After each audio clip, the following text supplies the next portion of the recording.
अगर हमें इनफर्टिलिटी की समस्या है और हम एक फर्टिलिटी क्लिनिक जा रहे हैं, तो आइए जानते हैं मेल पार्टनर के साथ क्या क्या जांचें होती हैं। मेल पार्टनर जब भी एक फर्टिलिटी क्लिनिक आते हैं तो एक डिटेल्ड हिस्ट्री ली जाती है, जिसमें ये पूछा जाता है कि सेक्सुअल इंटरकोर्स में यानी कि इरेक्शन या इजैकुलेशन के टाइम पे मेल पार्टनर को कोई तकलीफ तो नहीं है।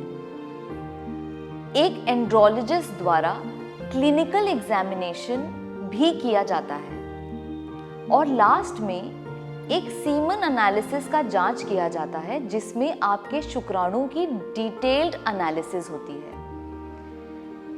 आइए समझते हैं सीमन एनालिसिस की रिपोर्ट कैसे मिलती है। सीमन एनालिसिस की रिपोर्ट में इंपॉर्टेंट पैरामीटर्स क्या क्या होते हैं। सबसे पहला वॉल्यूम, जो कि 0.5 ml से ज़्यादा होना चाहिए।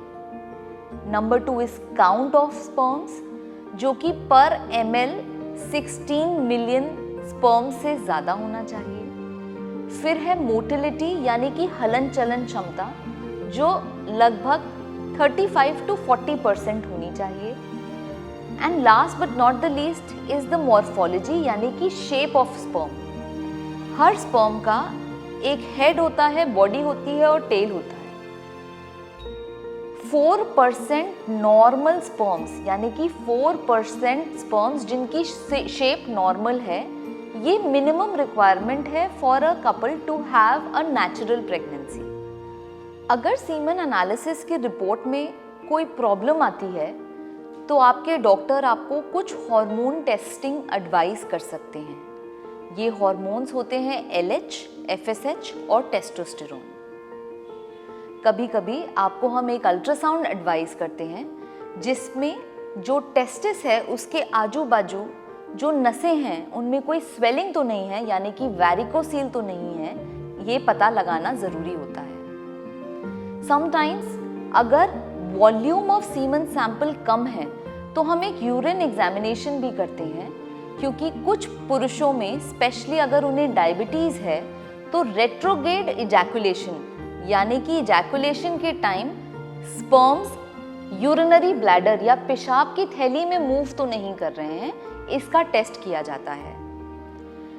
अनफॉर्चुनेटली अगर किसी पुरुष के सीमन सैंपल में शुक्राणु नहीं मिलते तो उनका जेनेटिक स्क्रीनिंग किया जाता है, यानी कि Y क्रोमोसोम जो पुरुष हार्मोन और पुरुष कैरेक्टरिस्टिक्स के लिए रिस्पॉन्सिबल है, उसका टेस्ट किया जाता है। और कभी कभी बायोप्सी यानी कि टेस्टिस में नीडल डाल के ये देखा जाता है कि टेस्टिस में शुक्राणु बन रहे हैं या नहीं बन रहे।